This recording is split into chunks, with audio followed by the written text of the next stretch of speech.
Una imagen impagable para recibir y saludar a nuestros 86.900 suscriptores y seguimos creciendo. Una película que trajo muchísima polémica, polémica entre sectores cristianos, agnósticos y judíos, pero también una de las películas más vistas en el cine mundial. La Pasión de Cristo, producida por Mel Gibson y protagonizada por Jim Caviezel, que a los 33 años, como Cristo de edad, protagonizó La Pasión de Nuestro Señor y con las mismas iniciales, JC.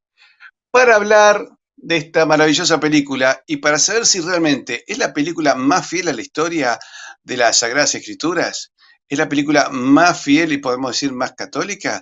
Bueno, para hablar de eso lo tenemos al profesor Pablo Marini, profesor universitario y de escuelas secundarias de Ciencias Sagradas y Filosofía. Hola Pablo, ¿cómo estás? ¿Cómo estás, Patricio? ¿Cómo estás? La Bueno, verdad, y muchas además gracias.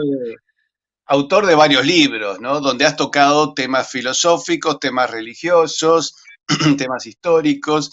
Esta película provocó pasión, provocó muchas Así, pasiones. así es, así es.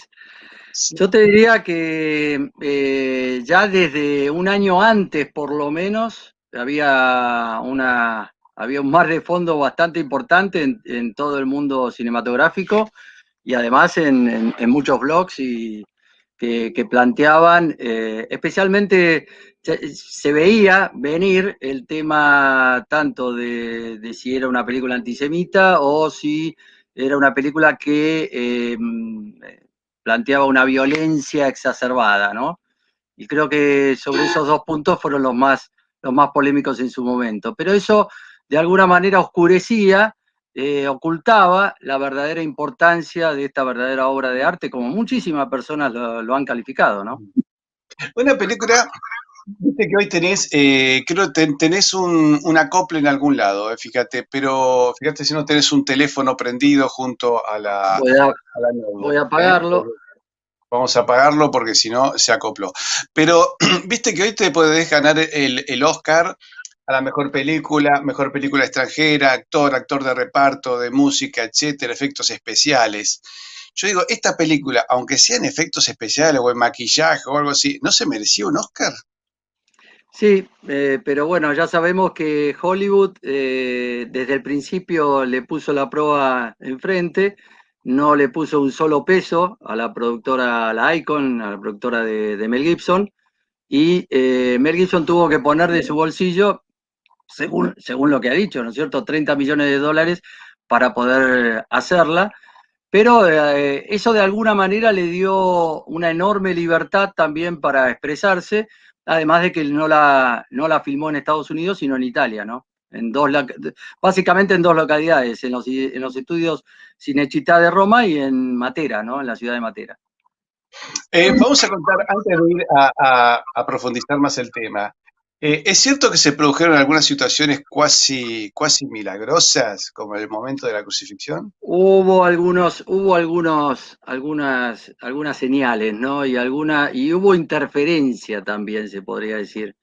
Por un lado, la aparición de algunos personajes misteriosos que después nadie supo de dónde salieron, vestidos de blanco, pero que no, eso eh, no pude confirmarlo definitivamente cuando hice la investigación sobre la película, pero sí el propio Mel Gibson como director se planteó, y en reportajes lo dijo claramente, el haber sentido que un día decía, estamos haciendo todas las cosas bien, soy un genio de esto, y al otro día unas vocecitas por ahí que se le aparecían, digamos, que le decían, no, estás haciendo todo mal, ¿no es cierto?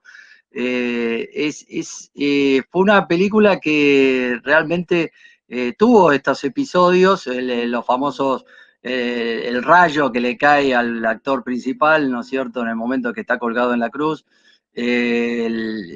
Hubo también, de alguna manera, la participación de sacerdotes. Esto no tiene nada de extraordinario, pero sí que se celebraba misa en el plató todos los días, en misa tradicional, en latín, y bueno, eso de alguna manera más los efectos espirituales en los distintos protagonistas, en los actores, eso también lo han señalado varios de ellos y han planteado una especie de conversión o de reflexión o de volver a plantearse algunas cosas que las tenían muy olvidadas, ¿no? Bueno, Respecto a la entre ellos el respecto a actor la que hace de Barrabás. Por ejemplo, eso es interesante, pero son detalles. Mel Gibson en la dirección le había dicho, no tenés que mirarlo a Caviezel, no tenés que mirarlo, no te des vuelta. Y no, desobedeció y se dio vuelta y en el momento en que se cruzaron las miradas, que las miradas son muy importantes en esta película, bueno, le ocurrió algo, como les digo, de alguna manera se le replantearon algunas cosas que las tenía bastante olvidadas y fue muy interesante que ese cruce de miradas le provocara esto, ¿no? Además, Parece, es curioso porque tanto la mirada de Barrabás es impactante, que el actor es extraordinario, porque es un personaje muy desagradable.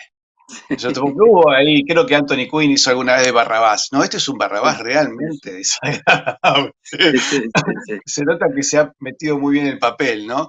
El momento que se cruza es como un llamado de conciencia y luego como que olvida la conciencia y baja por las escaleras gritando y demás. Pero sí, la mirada de Cristo, la mirada de Caviezel en ese momento mirándolo, es una mirada muy profunda también hacia el alma de Barrabás, ¿no es cierto? Hubo como una seguramente comunión algo. espiritual entre los dos actores. Sí, Un personaje que yo tenía dudas cuando veía digamos, no los avances, sí, algún avance de la película empezaron a aparecer, era la de la actriz que hace la Virgen María. sí, Pero me dice una amiga mía cuando la vio antes que yo, me dijo, vas a terminar amando a esa sí, Virgen María como la ha sí, sí, sí. personificado. Bueno, pero nos estamos adelantando. No sé si querés A ver, básicamente, primero, la película dirigida por Mel Gibson, no solo producida, ¿no es cierto? Dirigida por Mel Gibson, es un Via Crucis filmado. Esto es lo que hay que darse cuenta. O sea, no se trata de un documental, no se trata de una película en secuencia, digamos, como cuadros de estampita, como de alguna manera han sido las otras películas referidas a este tema, y que por eso hace que esta película, y un poco la pregunta tuya inicial, ¿por qué es la mejor película católica de toda la historia? ¿por qué lo es? Básicamente, sí, básicamente porque el director, independientemente de que nadie, por supuesto nadie quiere beatificar a Sam Mel Gibson, no se trata de hacer eso, ya conocemos que el pobre, ¿no es cierto?, tiene que cargar, como todos nosotros, con sus miserias personales. Sin embargo, es un hombre de fe, es un hombre de fe. Hizo la película con fe. Eso no podemos decir lo mismo de otros directores que son buenos en su métier. Nadie discute a Nicolas Rey haciendo Rey de Reyes, ¿no es cierto?, con Jeffrey Hunter protagonizando a Cristo, ¿no es cierto? Nadie discute la profesionalidad de estos personajes, de estos directores. Pero en el caso de Gibson, la distancia fue enorme, gigantesca. Por eso en todas las encuestas que ustedes quieran, en donde se trata de hacer una jerarquía entre las distintas películas católicas, La Pasión aparece arriba de todo, pero además aparece triplicando los votos que viene de la segunda. ¿Me explico? Es decir, la distancia es abismal, todo el mundo está de acuerdo en que esta es la película más católica de la historia. Eso es interesante, hay que fundamentar por qué eso, pero además es la mejor película de la historia, Muy superior a católica, muy ¿no? superior a la Jesús de Nazaret de Sefirelli, ¿no? Superior, insisto, porque Sefirelli, ¿no?, de alguna manera, aunque es un director que nadie puede discutirle sus pergaminos, comete el error de no introducirnos, no involucrarnos del todo en lo que está ocurriendo. Piensen nada más, como un detalle absolutamente fuera de lugar, desubicado, el que Olivia Hussey, la actriz que hacía de la Virgen María en su momento, en la película de Jesús de Nazaret, que no era una película, era una miniserie, ¿no? Eso también hay que tenerlo presente, ¿no? Era una Actriz miniserie. argentina, ¿eh? Olivia Hussey era una actriz argentina. No Pará, sabía, no sabía. disculpame, tenemos un problema de retorno. Lo que vamos a hacer es los dos salir y volver a entrar para que se corrija. Dame un Bueno, segundito. yo Salimos. salgo también.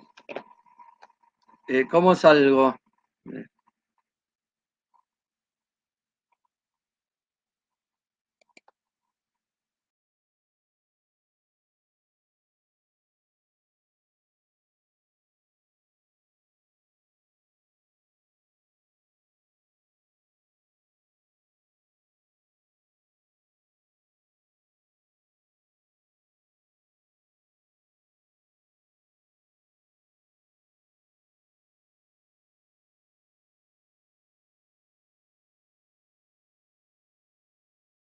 Ahí vuelvo a entrar. Lo voy a volver a agregar a Pablo. A ver, ahí. Ahí estamos agregando. Bueno, esperemos que se haya corregido. Bueno, Sí, Olivia Hussey era argentina. Había hecho claro, de Julieta en Romeo y Julieta también con Sefirelli, me sí, parece. sí, sí, sí. Bueno, ella aparece la Virgen María con dolores de parto en el nacimiento de Cristo. O sea, son cosas que no van, Sí, no, desubicadas. realmente uno lo ve y nos resultó esa imagen muy, muy torpe.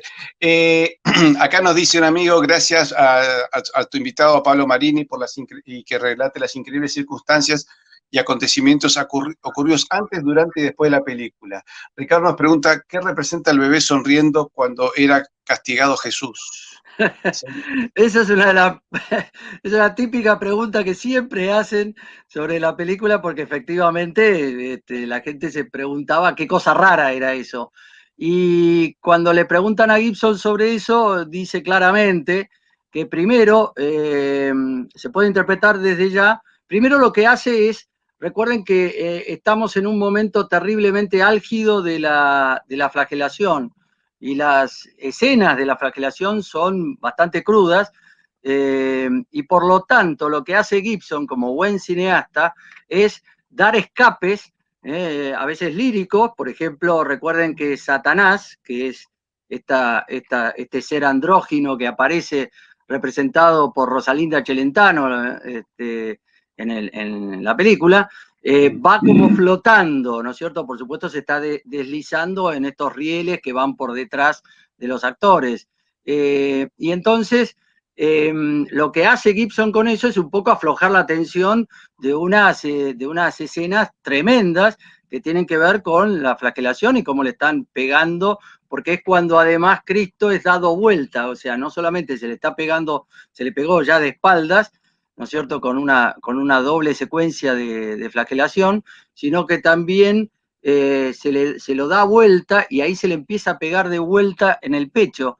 Y entonces, para aflojar un poco esa terrible imagen, aparece también este personaje andrógino, Satanás, con un bebé o con un niño en brazos.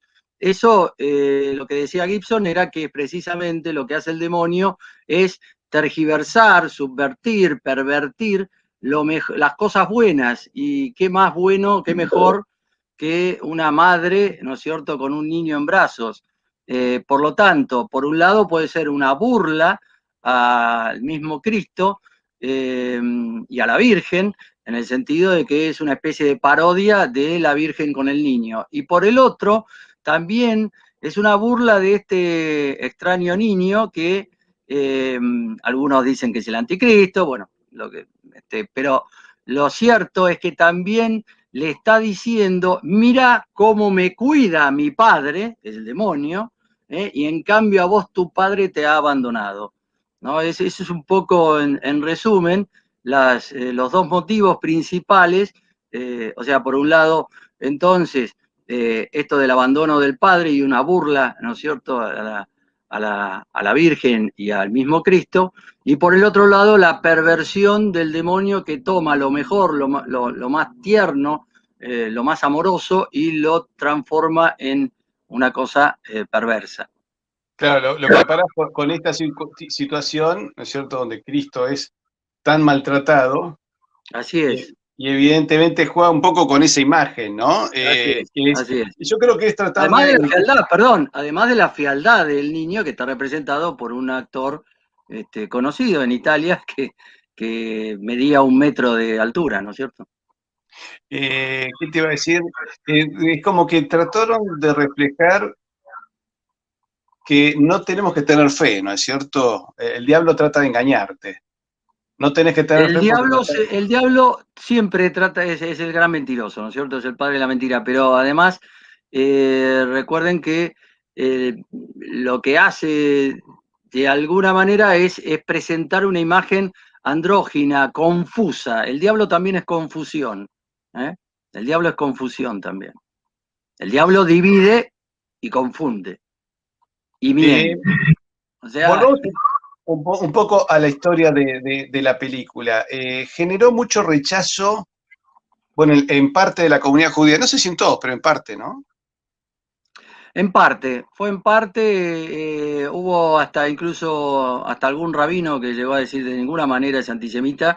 Nobleza obliga, hay un comentario, la verdad, brillante, de Bartolomé de Bedia en La Nación, que refiriéndose a esta película la califica implacable e impecable. Así es el título del artículo que sacó la crónica, ¿no es cierto? La consideró muy buena, muy buena. Piensen ustedes qué fenómeno impresionante fue esta película, porque Clarín, que por supuesto siempre ha estado en contra de Mel Gibson, le ha tenido mucha tirria precisamente a este director, utilizó 2 cronistas de cine para hacer cosa absolutamente inédita y única en toda la historia de Clarín, yo creo, porque no creo que lo haya repetido eso, para hacer 2 crónicas diferentes.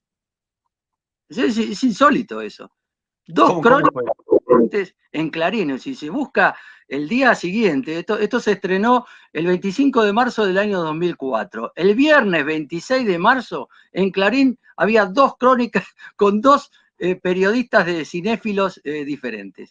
Es curioso, ¿no? ¿Uno a favor y otro en contra? Uno más favorable y el otro que trataba, se notaba que trataba de alguna manera de criticarla por algún lado, especialmente con el aspecto de la violencia o del antisemitismo, no pudo dejar de reconocer que Mel Gibson era un gran director. Claro, eso es cierto. Hay una escena cuando ya Cristo está agonizando y mira al cielo, parece un cuadro, esa foto parece una pintura hecha por un artista extraordinario. Sí. ¿Crees que veamos uno de los trailers de la película? Si Sí, nos hace- si es el que yo pienso que es, A ver, se vamos a ver trata, los que podemos subir y vos me comentás. Acá no dice dale, Harman que la película haya sido en latín y arameo también le da algo especial a a la pasión, no, ¿no es cierto? por supuesto, por ¿No supuesto. es cierto? Me parece que le da un cariz distinto. Vamos a ver.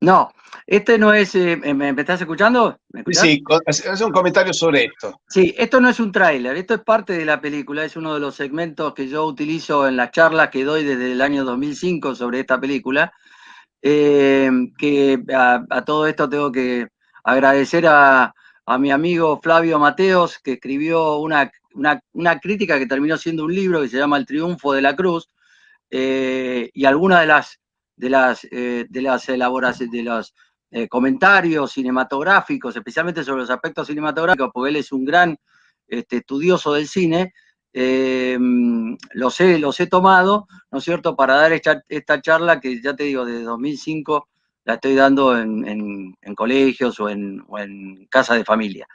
Este es un episodio, esta es una parte de la flagelación, pero lo importante, porque hay que destacar acá, es la aparición de la Virgen María y el cruce de miradas permanente que hay entre Cristo y la Virgen, que es lo que permite que Cristo siga con su pasión. Es decir, cada vez van a ver los que puedan observar esto, van a ver que cada vez que Cristo está caído o que está en una pausa del castigo, aparece a veces este cruce de miradas con su madre, y a partir precisamente de la presencia de su madre, Cristo continúa con el castigo.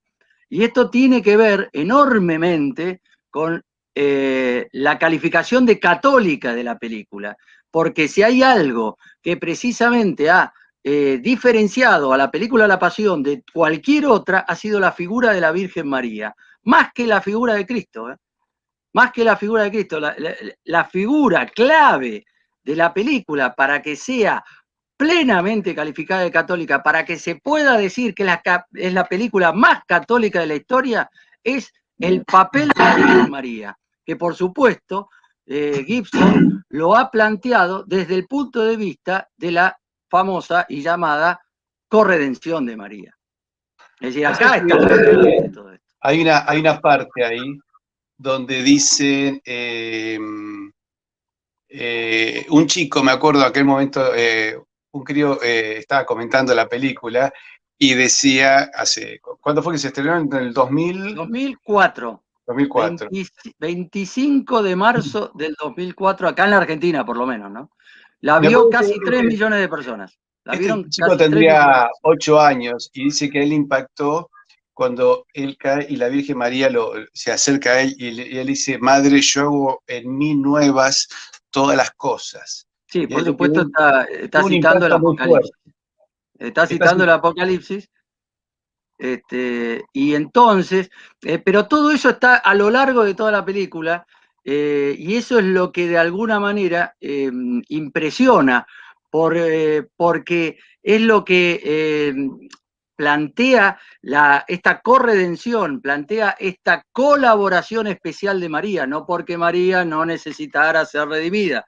Ya sabemos que eso hay que entender muy bien el sentido teológico de lo que es la corredención.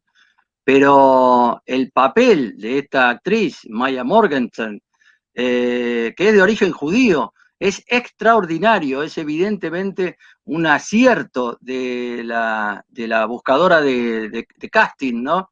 Sheila Rubin, me parece que la encontró a esta actriz, rumana, me parece que es, y que es extraordinario el papel que hace, ¿no?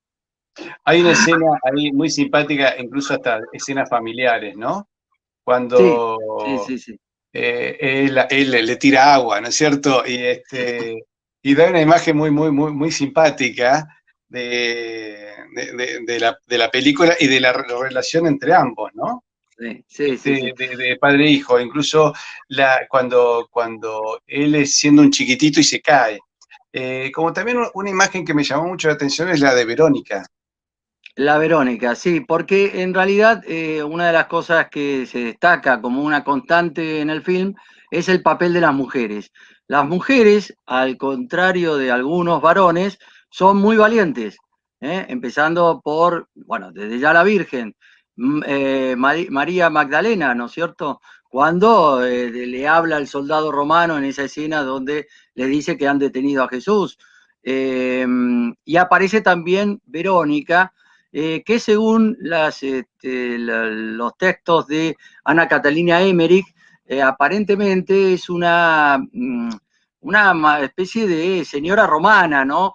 Es decir, porque una de las cosas que en eso no fue tan fiel Gibson a los textos de Ana Catalina Emmerich. Recuerden, para los que no saben, que entre las fuentes que utilizó Mel Gibson, no solamente hizo esta combinación de los 4 evangelios, muy típica del siglo II después de Cristo, el Dieta Seron, que se había hecho en la antigüedad, sino que también utiliza revelaciones privadas. Entre ellas, básicamente, hay 30 episodios que están relatados por Ana Catalina Emmerich y que no están en los evangelios. Y estos 30 episodios aparecen en la película. a veces con algunas modificaciones, por supuesto, por exigencias del guión y exigencias cinematográficas. Para Eh, vos, ¿cuál es? pero el papel de las mujeres es muy importante y siempre son muy dignas en su actuación.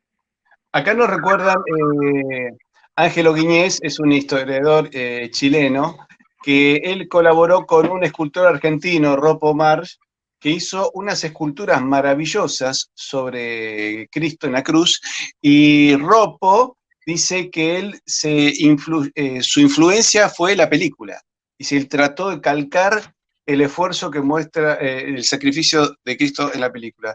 Bueno, Acá, no me extraña para nada, porque en realidad otra de las fuentes utilizadas en la película es la Sábana Santa de Turín.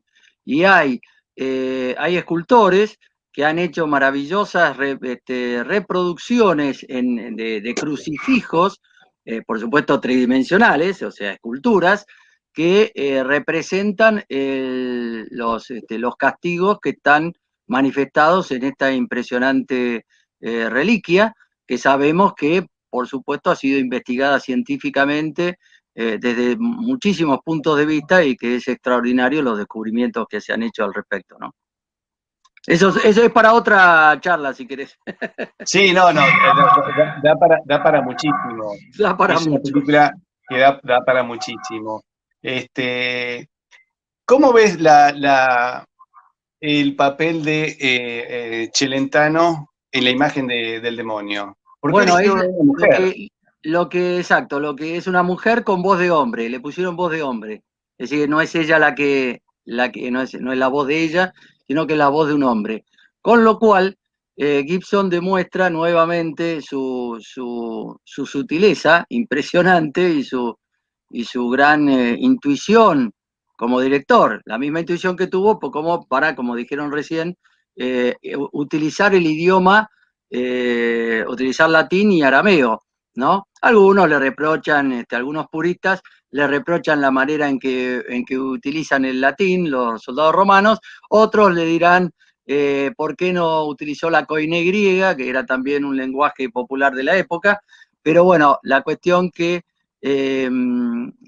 realmente Gibson tiene una intuición extraordinaria para poder aplicar estas novedades que tampoco están en otras películas y que, por cierto, han hecho también una enorme diferencia con el resto, ¿no? Pero me preguntabas algo, la pregunta era sobre... Eh, no, Sobre el demonio, sobre el sí, demonio. El tema es así, Gibson dijo, no ridiculicemos la cuestión, porque hay otra cosa que Gibson evitó acá y que es espectacular realmente como nota de Gibson, es este tipo de películas, y se nota en algunas de las películas anteriores, están bordeando el ridículo. Están bordeando el sí, ridículo.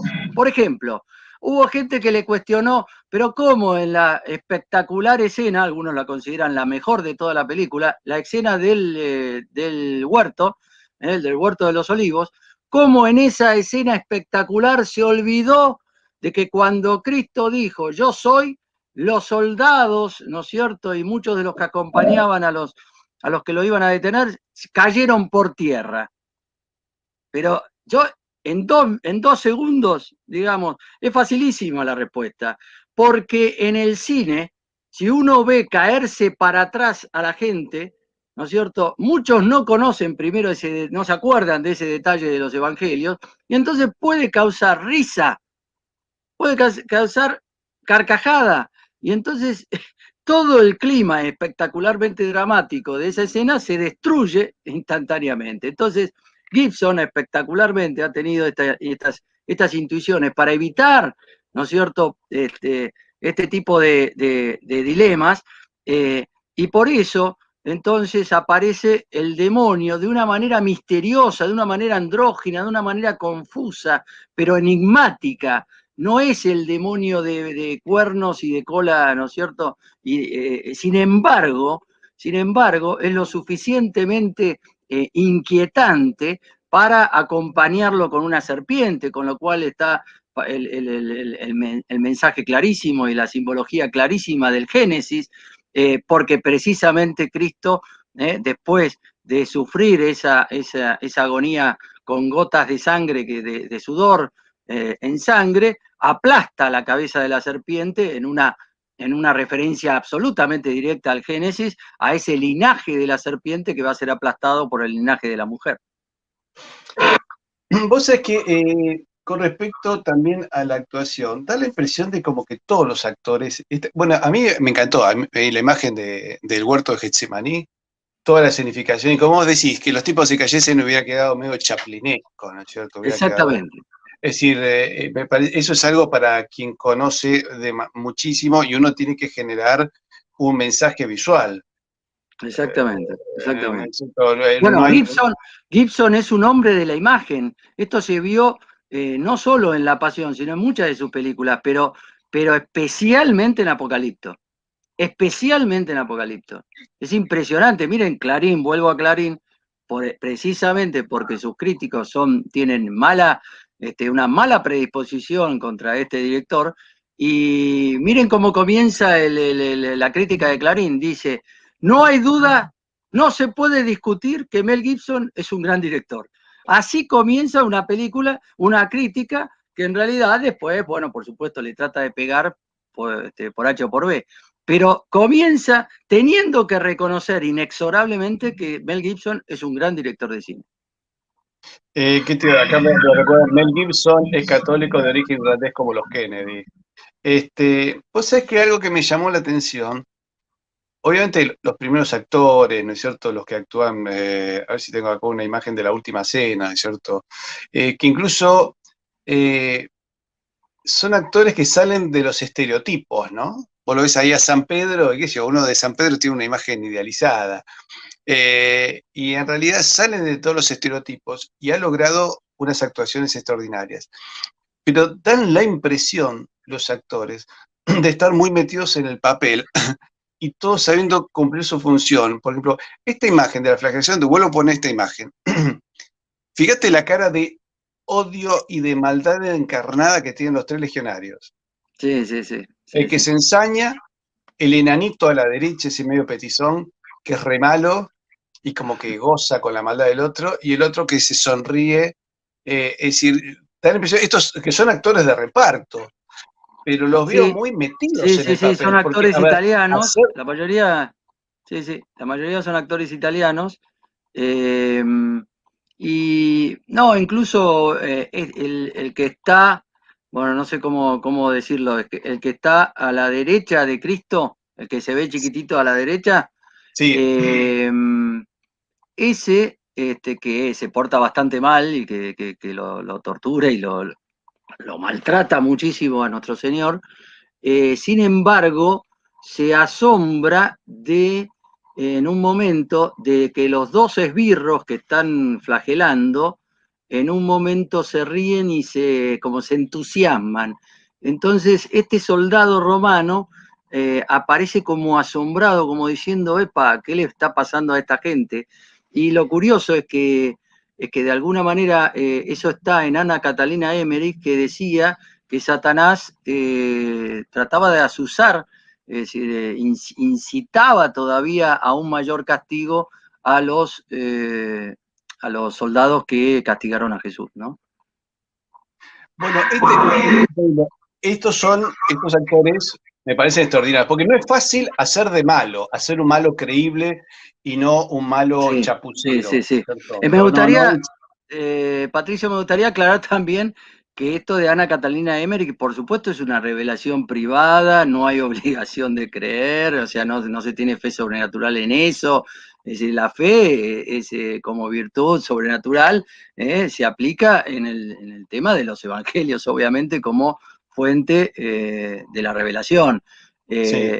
Que Mel Gibson haya utilizado a Ana Catalina Emmerich, por supuesto, lo que hizo fue enriquecer y llenar una cantidad, si se quiere, de aspectos con detalles relatados, que quizá, por supuesto, por lo escueto, por lo realmente medido y absolutamente muy sintético, a veces de los relatos evangélicos sobre la pasión de Cristo, bueno, no están en los evangelios, ¿no es cierto? Además de, por supuesto, de que Mel Gibson utilizó también como fuente la tradición. ¿Eh? Pensemos en el tema de las caídas, ¿no? Las caídas son de tradición, no están relatadas en los evangelios que fueron tantas caídas, es más, en la película aparecen más de 3, por supuesto, que son las que están en el Via Crucis, ¿no? Pero A ver, esos vamos son... a mostrar una imagen de la caída. Mira, a mí lo que me llama la atención, fíjate la cantidad de actores que hay detrás, Sí, actores ya sí. muy secundarios, Ujú. y todos parecen absolutamente ensimismados en el papel que están desarrollando.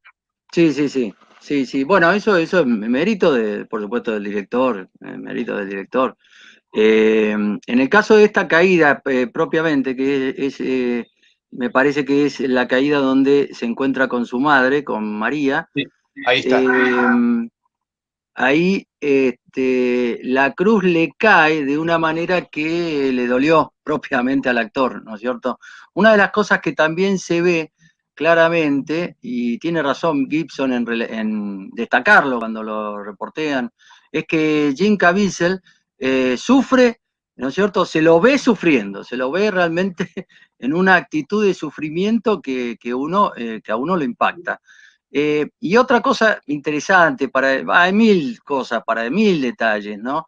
Pero piensen ustedes que esta es una película, primero es una película dirigida a los católicos, no es dirigida a todo el mundo. Muchos dijeron, pero falta todo lo que tiene que ver con el mensaje de Cristo, el mensaje de amor, bueno, una cantidad de cosas, de consideraciones, que por supuesto Gibson a su manera ha tratado un poco de completar con los flashbacks que están bien dosificados y colocados en su momento.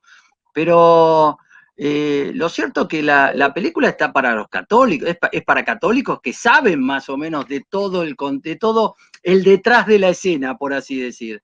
¿Eh? El fuera de campo, si queremos utilizar un término cinematográfico.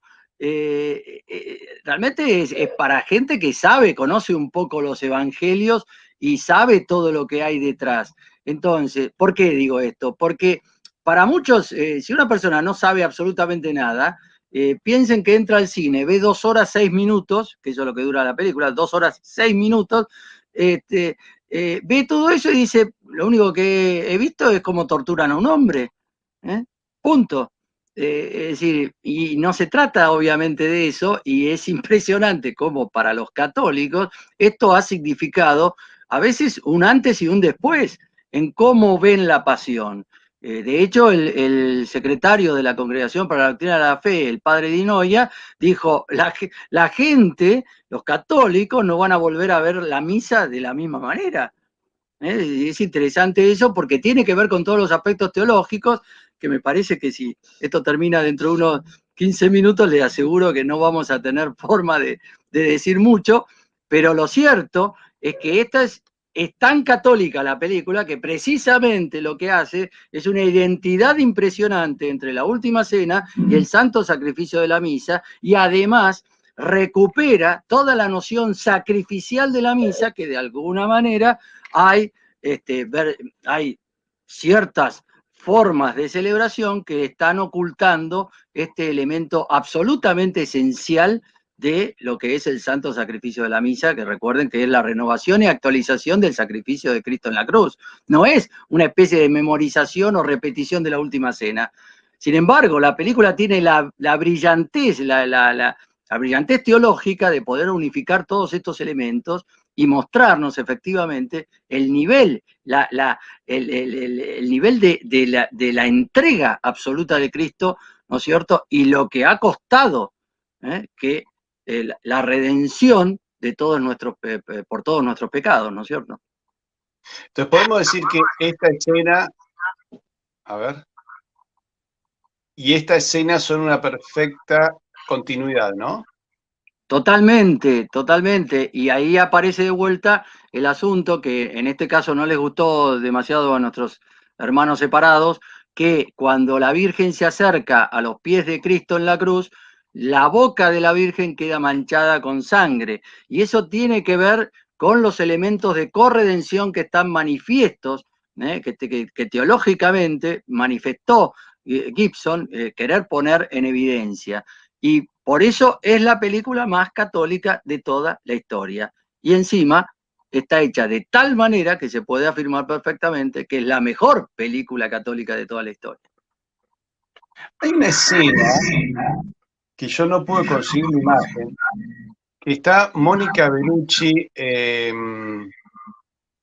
acompañándolo, que es María Magdalena, Sí. y en el ensañamiento con Nuestro Señor dan vuelta a la cruz y lo tiran Exacto. como para que golpee el cuerpo contra el suelo y terminar de ajustar los clavos, y el Así es, cuerpo queda, la cruz queda flotando, suspendida. y María Magdalena se queda mirando y mira por debajo Bueno, porque queda como eso es, sorprendida.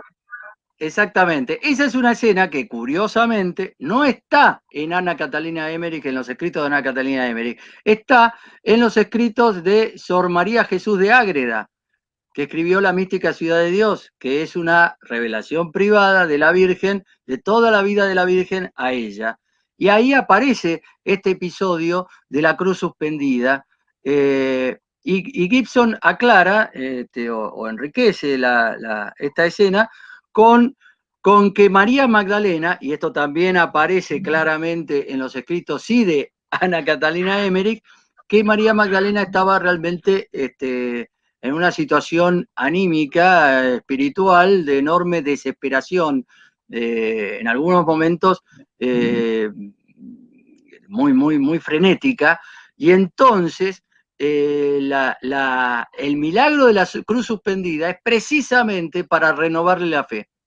Es decir, para que no haya una amenaza a la fe, al acto de fe de María Magdalena, que recuerden que es, según algunos de los episodios de la resurrección, es la persona, una de las personas a las cuales primero se apareció Cristo. Entonces, el, el tema de la cruz suspendida es brillante porque, más que nada, por la expresión de María Magdalena, que pasa de una situación de enorme desesperación al ver que Cristo va a ser aplastado por el propio peso de la cruz contra el piso, y cuando ve que la cruz queda suspendida, entonces aparece esa expresión de asombro, y al mismo tiempo mira para los costados para ver si otros ven lo que ella está viendo, y dándose cuenta, y de alguna manera cambiando anímicamente su situación.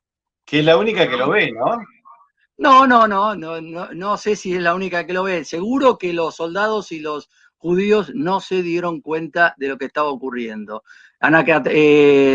Sor María Jesús de Ágreda dice que son los ángeles que están sosteniendo la cruz para que efectivamente la muerte de Cristo no se anticipe, no para ahorrarle sufrimiento, sino para que la muerte se produzca en la crucifixión y no antes. Mirá, acá tengo una foto de nuestro colega Luis Medina, que está en la iglesia de Santa María Jesús de Ágreda en Estados Unidos.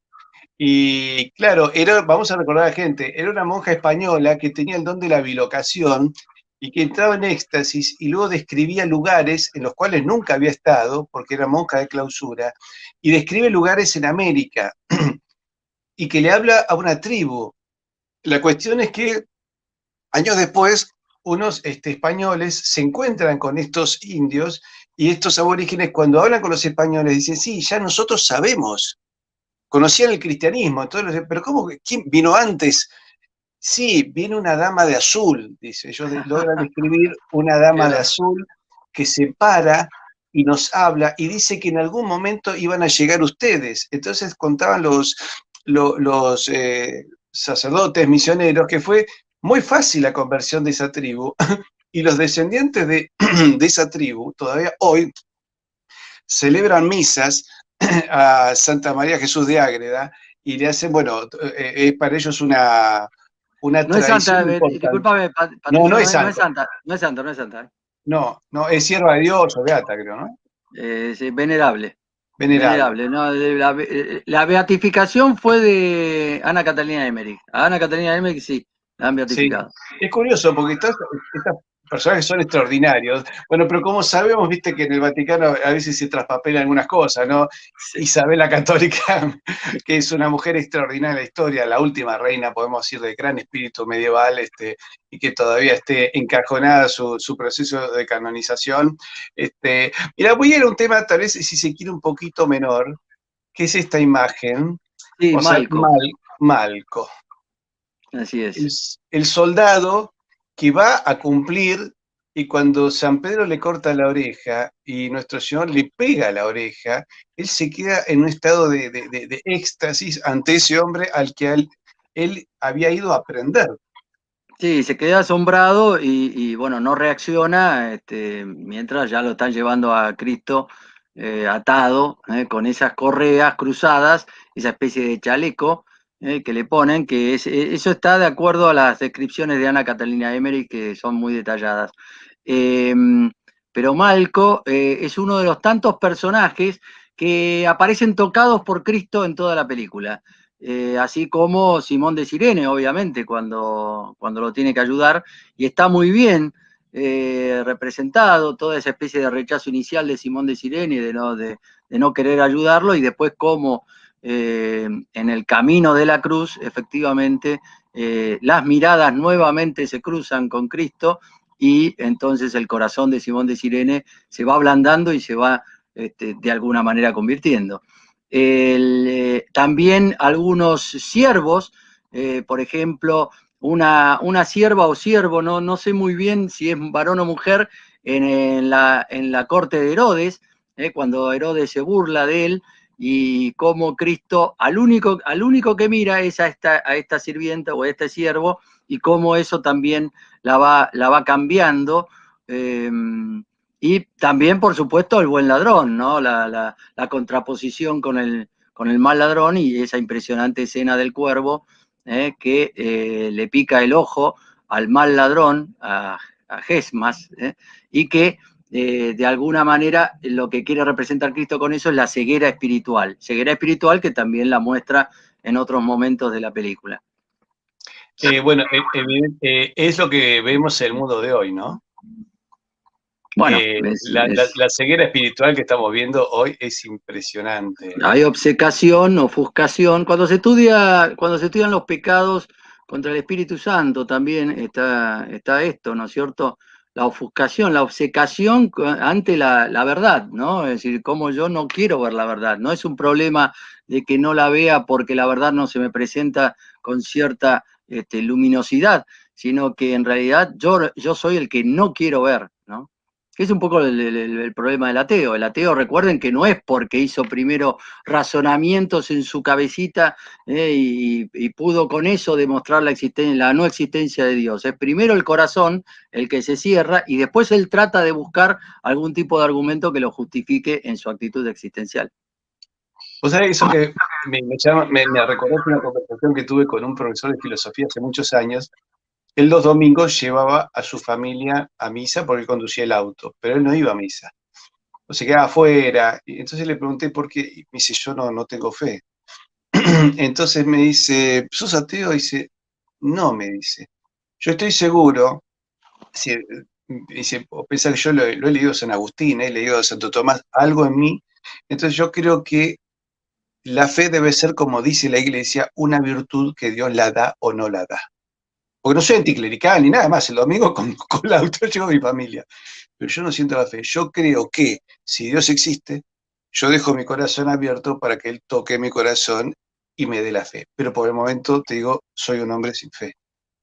Lo cual me resultó curioso, ¿no? Pero evidentemente vos veías una buena inclinación y la esposa me dice, no, es un hombre con una fuerte inclinación al bien, hay algo en él que, por lo cual, pero dice, no Por tiene supuesto, porque ningún discurso anticlerical, no, se trata depende de la actitud, ¿no es cierto? Hay lo que se llama ateos desgraciados y ateos conformes.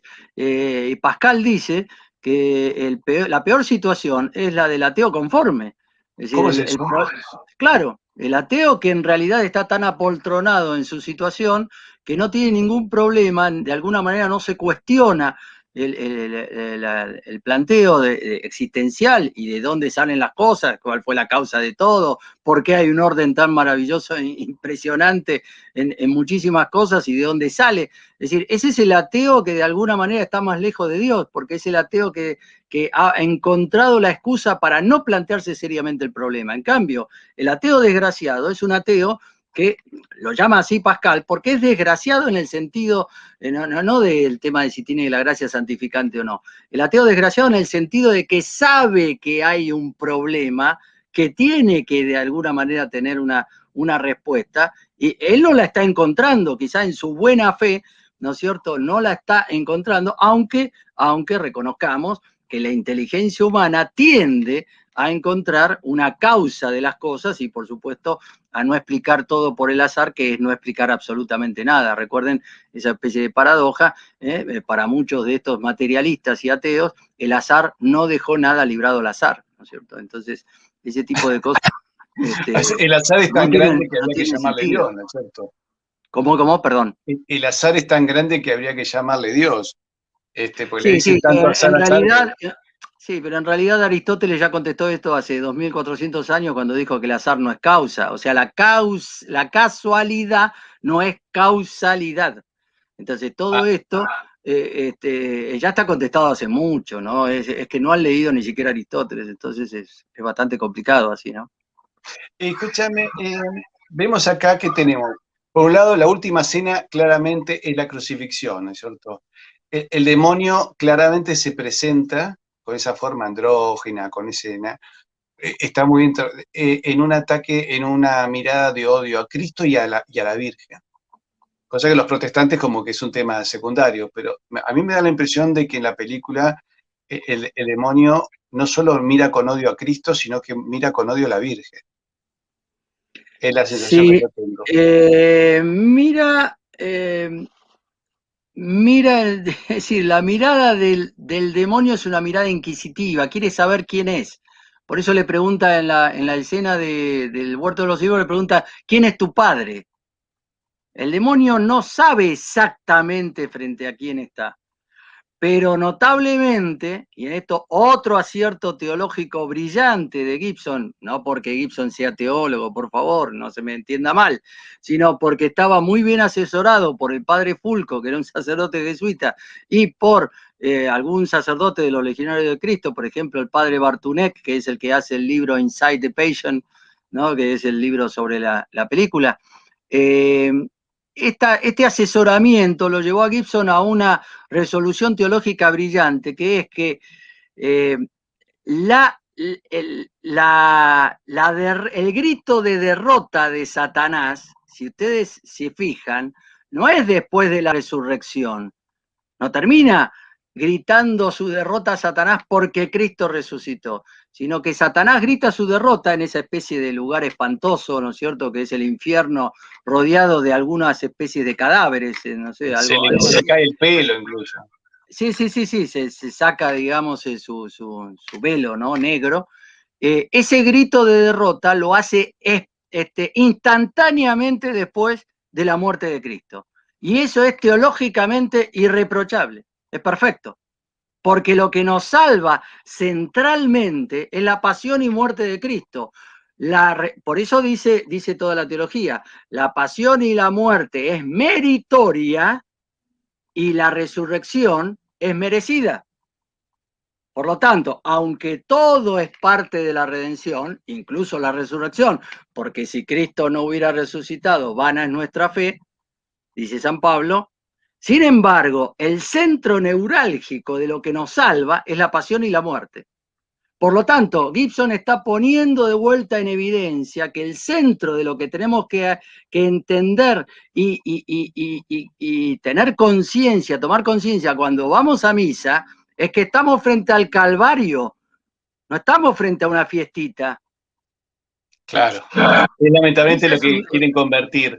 Tenemos otro pedacito de la película y luego te quiero preguntar, bueno, la corredención de María y luego esa imagen impactante en el templo que se parte.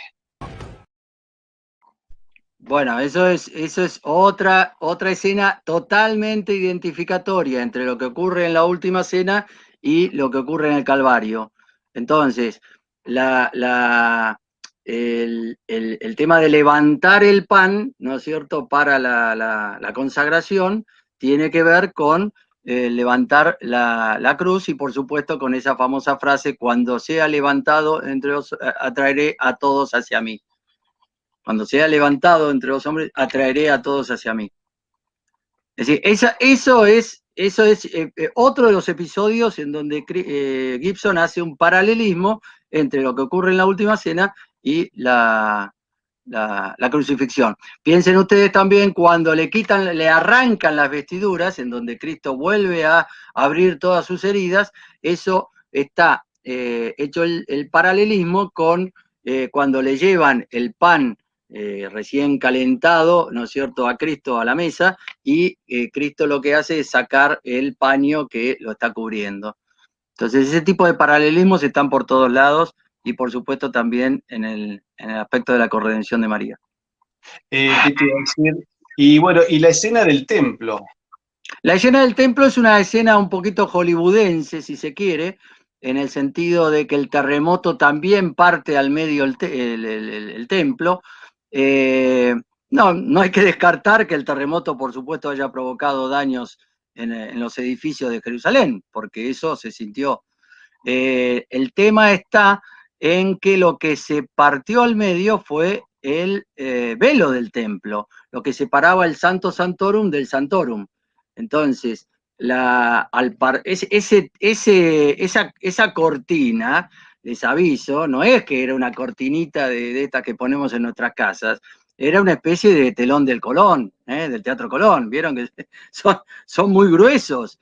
Bueno, eso se partió al medio, precisamente porque el momento del cordero inmolado, ya no estaba en Israel, digamos, en el Antiguo Testamento, sino que se produce lo que se llama la plenificación, lo patente del Nuevo Testamento, que estaba de alguna manera oculto como figura en el Antiguo Testamento, una ley básica de la hermenéutica católica, ¿no? Acá lo que dice Gema, que al rajarse el velo del templo, teológicamente Yahvé abandonó el templo. Bueno, eso tiene que ver sin duda con episodios incluso que relata Flavio Josefo, este famoso historiador judío al servicio de los romanos, cuando se produce la caída de Jerusalén por el sitio de Tito en el año 70, ¿no? Profetizado por nuestro Señor, obviamente. Pero esto también tiene que ver un poco con eso, ¿no es cierto? Hay unos episodios medio sobrenaturales. Huyamos de aquí, ¿no? Bueno, eso, Ana Catalina Emmerich dice que se escucharon algunas voces, huyamos de aquí, salgamos de aquí, decían del templo. Pero bueno, esas son revelaciones privadas, ¿no? Hay que tomarlo. Pero cuando dice salgamos de aquí, ¿quiénes serían los que estarían saliendo? Sí, de alguna manera sí, porque ya ahí ya no está lo pleno, ya no está la plenitud, ya Bueno, ángeles, todo como ha que ángeles sido, buenos que se retiran. esa figura ha sido sustituida. Por eso, de alguna manera, eso tiene que ver con la teología de la teoría de la sustitución. Hoy es una teoría muy abandonada, por supuesto, por el modernismo católico, por una cantidad de gente que la considera casi, por así decir, antisemita, y entonces ya no se habla de la teología de la sustitución, de que efectivamente Cristo viene a planificarlo todo y que por lo tanto ya no son válidos los ritos del Antiguo Testamento, sino que todo eso ha sido absolutamente renovado y planificado por el Nuevo Testamento y por lo que ha significado Cristo. Pablo, ¿él utiliza los 4 evangelios? Porque siempre se dijo que había utilizado Sí, más sí, uno que sí, sí. otros. Utiliza los 4 evangelios, pero con absoluta discreción. Es decir, no es que porque le encanta a uno más que otro. Él quiso hacer, ya les digo, esto que los antiguos lo llamaban, a ver si puedo, esperen, a ver si está. Él, algo que me llama la atención, contaba Caviezel que él lo tenía que maquillar Creo que a veces comenzaban a las 4 de la mañana el proceso de Sí, sí, sí, sí, maquillaje. sí, eso fue una tortura. Fue una verdadera tortura para él. Le ponían las prótesis, él tuvo que alargar su nariz porque tiene una nariz más cortita.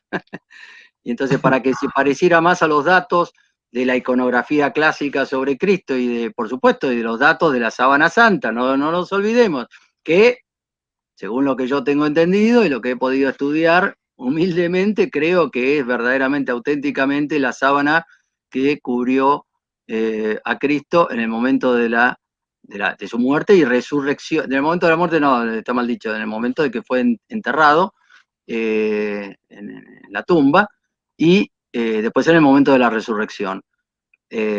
Todos esos datos yo creo que han sido confirmados de alguna manera científicamente, porque nadie en su sano juicio puede pretender que un falsario del siglo XIII, XIV, como decían los laboratorios de Oxford, que hicieron el examen de carbono 14 en 1988, nadie en su sano juicio puede pretender que un falsario del siglo XIII, XIV tuviera tantos, absoluta, la cantidad de datos y con una exactitud perfecta sobre la anatomía, sobre una cantidad de cosas, y por supuesto, además, las otras cosas que no se pueden explicar, que es cómo se imprimió la imagen, que en realidad no es una imagen, que no tiene pintura, que es una radiación calórica, que esa radiación calórica tiene que haber sido de tantos joules, es una locura, las cosas que se han descubierto, ¿no?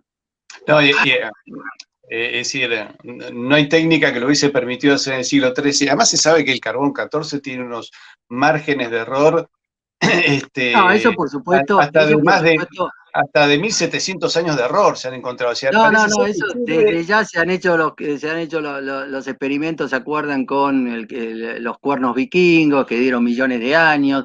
Es decir, hay todo un problema porque el carbono 14, que desde ya que se lo merece el descubridor del método, en 1960 le dieron el premio Nobel, a este hombre, perfecto, pero él mismo advierte de la cantidad de factores que pueden alterar la datación. Por lo tanto, por supuesto que el agua y el fuego son dos factores que alteran radicalmente la cuestión y curiosamente, pues la Sábana Santa ha sufrido incendio y ha sufrido también mojadura de agua. Entonces, los segmentos que les dio el cardenal Baldissari, me parece que era el que estaba a cargo de la custodia de la reliquia, estaban absolutamente contaminados de bacterias y por lo tanto eso les renovaba la edad y por eso supuestamente los laboratorios pudieron datarlo siendo del siglo XIII y XIV, cuando en realidad se han encontrado polen de plantas de Medio Oriente entre la tela que son plantas que ya no existían en la Edad Media y que sin embargo eran plantas de Palestina del siglo I. Y así una cantidad de cosas. Bueno, como viste, hay gente que se hace determinadas pruebas que son más que dudosas y se siente enferma porque se lo dijo la prueba, ¿no es cierto? Y uno dice, bueno, pero ¿te sentís enfermo? No, pero la prueba dice que sí. Escúchame, tengo entendido que hay, es decir, que la sábana santa se puso entre dos sábanas y que esas dos sábanas como se fotografiaron. Hay una copia En que Santiago del acá Estero. está en Santiago del Estero. Yo la he visto y me da la sensación que no parece, no tiene desde ya ni la definición ni la precisión del original, digamos, de la sábana supuestamente original. No lo no veo, aunque por supuesto, sí, hay gente que dice que esa es algo que se puso en su momento sobre la sábana santa y quedó entonces impreso esos rastros. Y que después creo que fue Felipe II el que la envía al virreinato del Río, no, al virreinato del Río de la Plata no creo que haya Era sido del Perú, del del, Perú. del Perú, pero digamos, Y terminó dentro en de Santiago, Santiago del terminó Estero. no sé por qué, vos sabrás mucho más de historia de esto, terminó no sé por qué en Santiago del Estero. Porque era madre de ciudades. Entonces, acordate que en Sí, Santiago puede del ser. Estero también Puede fueron ser. algunos adelantados que eran descendientes de casas reales. O sea que entre el pueblo de Santiago, entre muchos santiagueños, y hay sangre de Barbarroja y de no sé cuántos emperadores europeos por medio de un adelantado que tenía la unión de varias casas reales y que dejó un montón de hijos, ¿no es cierto? Eso se sabe muy bien, Está la bien. historia de Santiago del Estero es muy, muy particular. De ahí vino también Sor María de la Paz y Figueroa, ¿no? Trayendo un crucifijo hasta Buenos Aires para Así es, construir así la es. Casa de Así Ejercicios, es. que es uno de los pocos edificios del siglo XVIII que han sobrevivido a la piqueta Sí. salvaje del liberalismo que decidió destruir el origen español de Buenos Aires como si fuésemos nosotros un barrio de París, ¿no es cierto? De hecho, Bueno, hasta hay un barrio no en te Buenos enganches, no te Aires. enganches, no te enganches que todavía quizá tenemos que decir algunas cosas más. ¿Cómo no? Escúchame, algo que quería decirte. A él lo maquillaron, dicen que comenzaba a las 4 de la mañana y como a las 10 de la mañana terminaban de maquillarlo y recién actuaba. Pero dice que mientras los maquilladores trabajaban sobre su cuerpo, su mujer y un sacerdote rezaban el rosario junto a él. Sí, por Era como supuesto. para ir preparando su mente, ¿no? Sí, sí, sí, desde ya que tuvo que rezar. Y además, él mismo, ¿no es cierto? Lo declara en muchos reportajes, lo ha dicho 1000 veces. No se puede hacer una cosa así si realmente, si para meterse en el personaje, sin o mejor dicho, él dice, yo empecé como cualquier personaje, es decir, yo soy actor, esa es mi profesión, dice, pero no podés terminar pensando que es solo un personaje, es otra cosa, está en otra dimensión, está en otra dimensión. Este, Antes de cerrar, que quiero que vos comentes todo lo que falte comentar, yo quiero homenajear a un escultor argentino, Ropo Marsh, que colaborando con un escritor chileno, Ángelo Guiñez, han hecho una serie de esculturas de personajes históricos, entre ellos la imagen de Cristo, y fíjate acá la flagelación, mirá qué bien logrado que está la escultura de Ropo, es Impresionante, extraordinario. impresionante. Y con Ángelo han hecho algunos libros y personajes sobre grandes caudillos, donde incluso hablan del teniente Esteves, Néstor Esteves, que murió en Malvinas, aquel que Ujú. le dijo a su padre, gracias por hacerme argentino católico de sangre española. Pero me parece que esta escultura es extraordinaria, y Ropo dice, yo me inspiré en la pasión que hizo Mel Gibson, ¿cierto? Bueno, Con, es que eso es lo que ha hecho la película. La película ha generado una cosa absolutamente inédita, ¿no? Es decir, piensen ustedes solamente en la actitud cuando la película terminaba. Eh, el silencio, el silencio.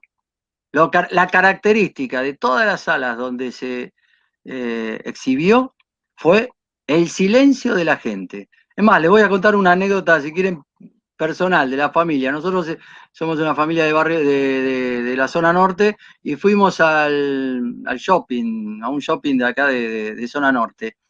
Y me acuerdo que al final nos encontramos todos, una cantidad de gente que fue, y bueno, nos conocíamos bastante. Cuando salimos del cine, nos pasó una cosa que jamás nos había pasado antes. ¿Sí? Nadie pudo, alguno balbuceó alguna palabra, alguna frase, y nadie pudo decir absolutamente nada. Todo el mundo dijo, bueno, bueno, chao, hasta luego, nos vamos. Y fue así. Es decir, porque el impacto es impresionante. Tanto que yo recomiendo, en realidad, que la gente vaya a verla sabiendo que tiene que ir por segunda vez. ¿Por qué? Primero, si puede ir solo, mejor. Siempre. Mejor ir solo al cine, ¿no? Por supuesto, ahora el problema es que no hay cine o que el cine ya no es tan común ir a una sala específica, pero lo cierto es que el impacto de las imágenes es tal que la primera vez, de alguna manera, uno queda como abrumado por las imágenes. Entonces, hay que ir por una segunda vez, y eso es lo que yo hice felizmente, y fui por segunda vez, fui solo al cine, y les puedo asegurar que fue casi una experiencia religiosa, como dice una canción popular por ahí. Fue una experiencia verdaderamente religiosa. Y eso es además lo que quería Mel Gibson. Dice, yo quiero que la gente viva una experiencia. Lo que pasa es que está en una película, pero yo quiero primero que la gente viva una experiencia. Y eso es efectivamente lo que se ha dado en las millones de personas que la han visto en el mundo.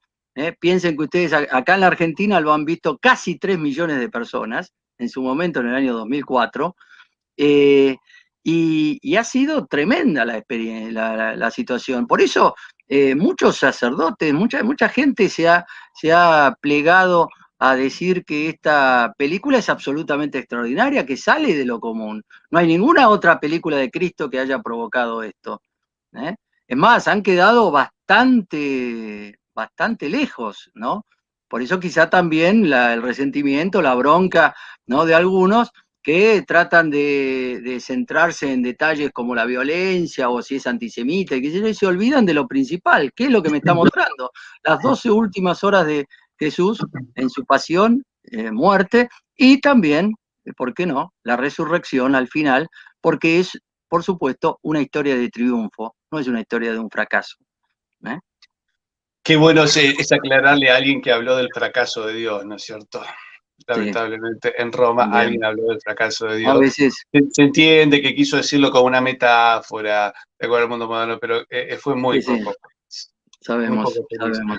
Eh, Bueno, si querés te voy cerrando con algunas sí, cosas. sí, sí, sí. Por un lado, sí quería señalar los aspectos, o sea, los aspectos cinematográficos, ya hemos hablado varias cosas, el idioma, la música. Este John Debney no es ningún cranioteca, evidentemente, no es que sea Beethoven, pero evidentemente el tipo hizo un trabajo extraordinario, brillante, tanto que después le pidieron como una extensión de toda la banda sonora, ¿no? Y hasta hay representaciones orquestales de toda la banda sonora de la película de La Pasión, que son buenísimas.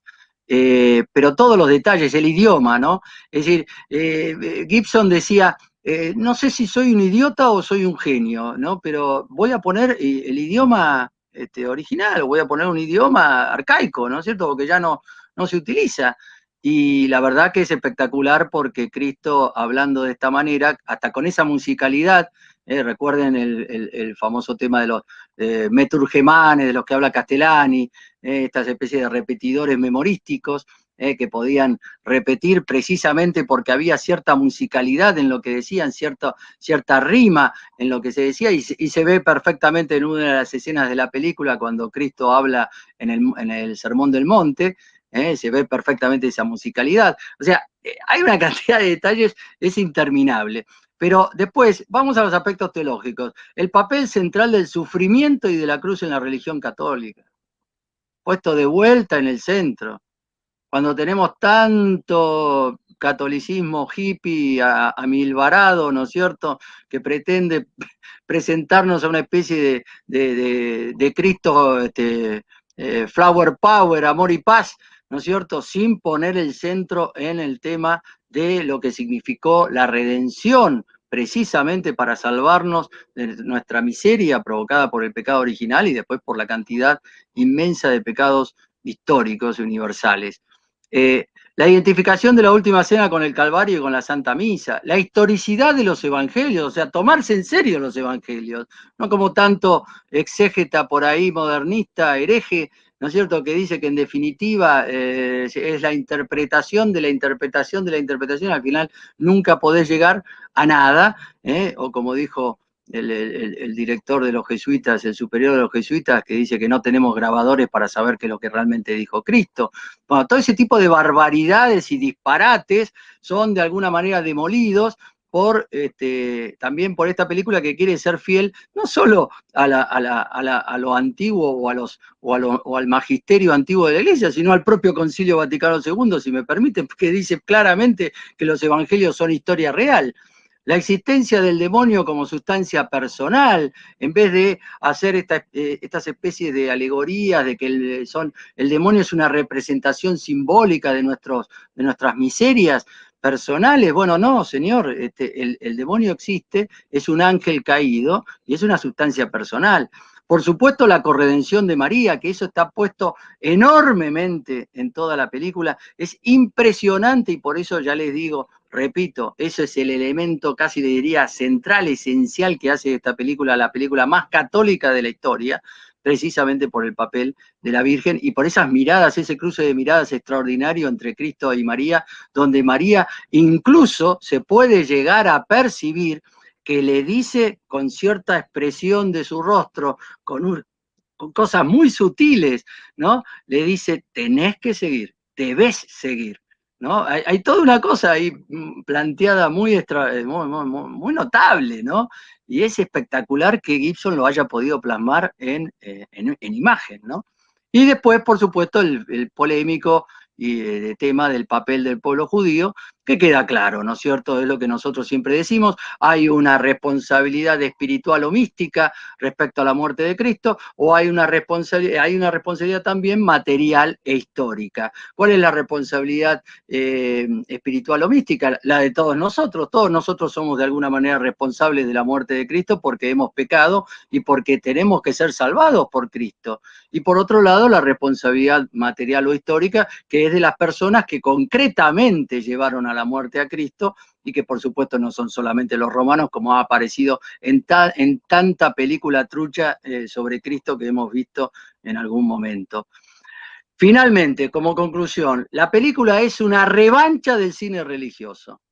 Frente a tanta estampita en secuencia. Piensen ustedes el papel de la Virgen María en muchísimas películas donde solo aparece al pie de la cruz, ¿no es cierto? Ahí un poco de semidesmayada, ¿no es cierto? Llorando y punto, acompañada por otras mujeres. Nada más, ese es el papel de la Virgen María. Piensen la diferencia esencial con lo que ha habido acá.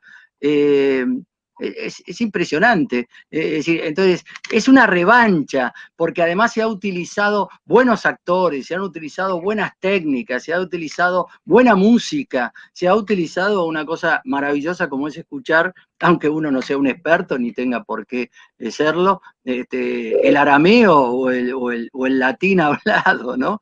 Que es una cosa rara. ¿Qué No se te ve. parece la conversación entre él y Pilatos? Que creo que el actor, que de apellido ruso me parece que era, No, es un actor rumano, me parece que es humano. rumano, me parece que también es rumano, igual que María, pero no estoy del todo seguro, pero creo que sí. No, además es que es un buen actor, es un buen actor. Eh, Son todos buenos actores. Maya Margant, la que hace de la Virgen, era famosísima en su país era recontra conocida. El apellido de ella quiere decir estrella de la mañana. Exactamente, Es una de las letanías de la Virgen, de las letanías lauretanas, de la casa de Loreto, esa casa de la Virgen exactamente, que vuela a exactamente. Italia, es Stella Matutina, ¿no? Estrella de la mañana. Así que Así mirá es. qué curioso el nombre. Jim Caviezel tiene las iniciales de nuestro señor, JC, JC. 33 años, exactamente. Sí, varias Eh, coincidencias interesantes. no sé qué de Pero, Caviezel, que después medio como que le costó conseguir trabajo, pero ha hecho de malo después en una película extraordinaria con Stallone y con Schwarzenegger, y es un malo extraordinario, que es muy difícil hacer de malo. Se dice que la secuela dice que los actores que han hecho los mejores malos son personas muy buenas. Dice que para ser un malo de verdad, si sos un tipo medio malo, como que no te sale. Tienes que ser una persona muy buena, ¿no?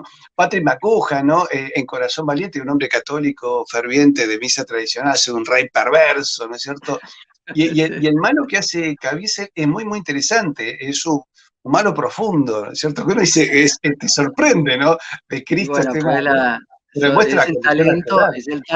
el talento que estas personas tienen y que lo han puesto en este caso al servicio de Dios. A mí cuando me preguntan por Mel Gibson, yo les digo claramente, miren, desde ya que no es San Mel, pero yo creo que el purgatorio de este hombre, y ojalá se salve, y salve su alma, el purgatorio va a ser muchísimo más corto por la película que ha hecho.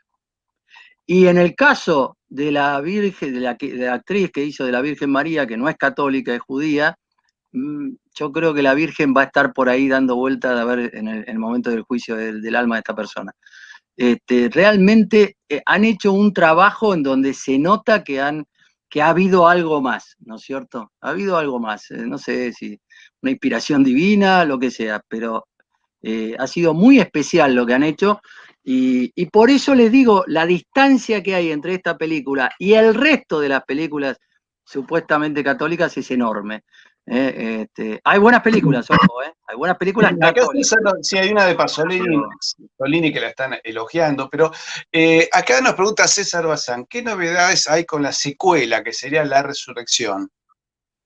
no sé, a veces me da la sensación que hay una especie de fake news, ¿no? De que hay, te están como tirando como globos sonda, pero es cierto, sí, pareciera ser, porque creo que hay declaraciones ahí sí ciertas de Jim Caviezel, que dice que va a ser la secuela, que les digo, va a ser muy difícil que pueda superar a esta. ¿Por qué les digo esto? Porque la secuela es otro clima totalmente diferente. Estamos hablando de un Cristo triunfante que ha resucitado. Y recuerden que es mucho más fácil mostrar cinematográficamente un fracaso en el sentido de que no te ha ido tan bien o el dolor o el sufrimiento impacta más como un producto cinematográfico que quizá una cosa en donde todo sale bien. ¿Me explico?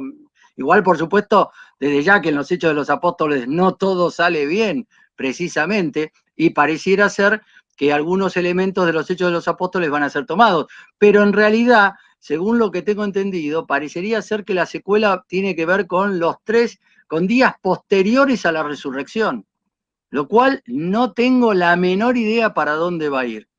Ahora, si llega a ser una película mejor que esta, entonces ahí ya Mel Gibson se posiciona como uno de los más grandes directores de toda la historia del cine, les digo, porque es muy difícil, es muy difícil.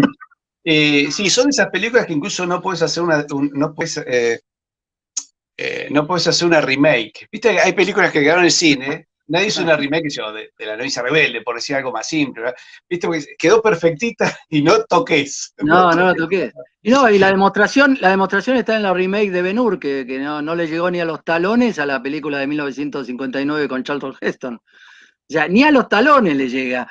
¿Por qué? Porque entre tanto efecto digital y actores que no tienen cierta plafón, cierta densidad, chao, listo, queda muy atrás, ¿no? La nueva Ben-Hur queda muy atrás de la de 1959, ¿no?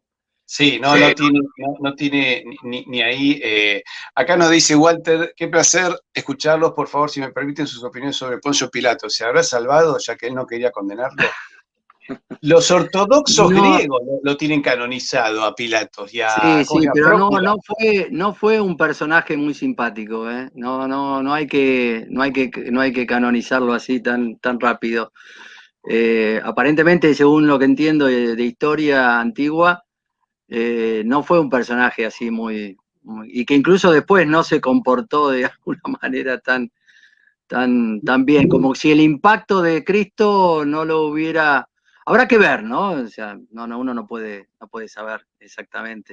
Acá dice, la resurrección ya está en esta película de Gibson, pero en el final Sí. aparece Bueno, un instante. eso está elaborado estrictamente con los últimos datos sobre el Evangelio de San Juan, o según San Juan, respecto a qué es lo que vio San Juan. Porque recuerden que entra Pedro primero a la tumba y, mejor dicho, llega primero corriendo San Juan, porque era más joven, ¿no es cierto? Pero lo deja entrar primero a Pedro. Y dice el evangelista, y cuando entró, vio y creyó. Ahora, ¿por qué vio y creyó si lo que veía era, no sé, unas sábanas arrugadas? No, precisamente es lo que muestra Gibson. No vio simplemente sábanas arrugadas, lo cual es un disparate, nada más que licencias artísticas de los pintores, sino que seguramente lo que vio es toda la sábana todavía atada con los lazos transversales, absolutamente desinflada. Por eso es lo que muestra Gibson en la película, que la sábana se va desinflando sin que, por supuesto, Cristo esté saliendo sacándose la sábana de encima, sino que el cuerpo de Cristo resucitado atraviesa sin ningún problema la sábana con todos los lazos transversales todavía en su lugar correspondiente. Por eso ese es un dato que de alguna manera se puede elaborar a partir del verbo griego utilizado en el Evangelio según San Juan, y en donde se habla de una especie de aplastado, de una cosa aplastada, desinflada, ¿no? Que es mucho más preciso que simplemente decir que estaban ahí la sábana. Vos sabés que algo que es para que todos siempre meditemos, incluso para los que no creen, que si para los que no creen Cristo es simplemente el hijo de un carpintero que hablaba bien, ¿cómo sigue despertando pasiones? Entre los comentarios de la gente, hay gente que te agradece muchísimo, hay gente que dice que ha sentido lo mismo que vos, que sale del cine y se queda muda y sin palabras, hay gente que la ha hecho volver a la fe, pero también aparecen los insultos, ¿cierto? He bloqueado varios porque son ataques contra nuestro Señor, contra la Iglesia, contra la Virgen, poniendo en duda todo, es decir, esos comentarios que no aportan nada más que el grado de mentira. Nosotros, Tengo también hay una alguno. cosa, no, pero quizás se le podría decir a estas personas que nunca nosotros hemos tenido ningún tipo de pretensión en el sentido de ser cristianos, más que ser vasijas de barro llevando un tesoro. Pero eso lo dice San Pablo. San Pablo dice que es una vasija de barro llevando un tesoro. Entonces, eso es lo que somos nosotros, somos barro. Tenemos nuestras miserias, tratamos de vivir como cristianos, llevamos adelante estas miserias, con la gracia santificante, con la ayuda de Dios, por supuesto, principalmente, pero hay que entender que somos vasijas de barro llevando un tesoro. El problema a veces de esta gente es que se fija demasiado en el barro y no dándose cuenta que tiene un tesoro en la mano. Es como un buscador de oro, ¿no es cierto? Imagínate, decime si en algún momento de la historia hubo un buscador de oro que con una pepita en la mano se preocupara de que había estado embarrado porque se tuvo que meter en el río para encontrarla. ¿No estará gritando de felicidad porque encontró el oro? A veces estas personas se confunden en ese sentido. Buscan demasiado el barro y no se dan cuenta que tienen el oro en la mano. O lo tienen enfrente, como Pilatos, que me preguntaron sobre Pilatos. Fíjense, ¿qué es la verdad? Está muy bien en la película que Pilatos dijera, encogiéndose de hombros, ¿qué es la verdad? La tenía enfrente, pero no podía verla porque no estaba con la disposición de ánimo espiritual, con el corazón abierto para conocerla. Pablo, yo te agradezco muchísimo todo lo que nos has dicho, porque realmente ha quedado acalado en el ánimo de la gente. Y vemos cómo has dado en la tecla en el corazón de mucha gente.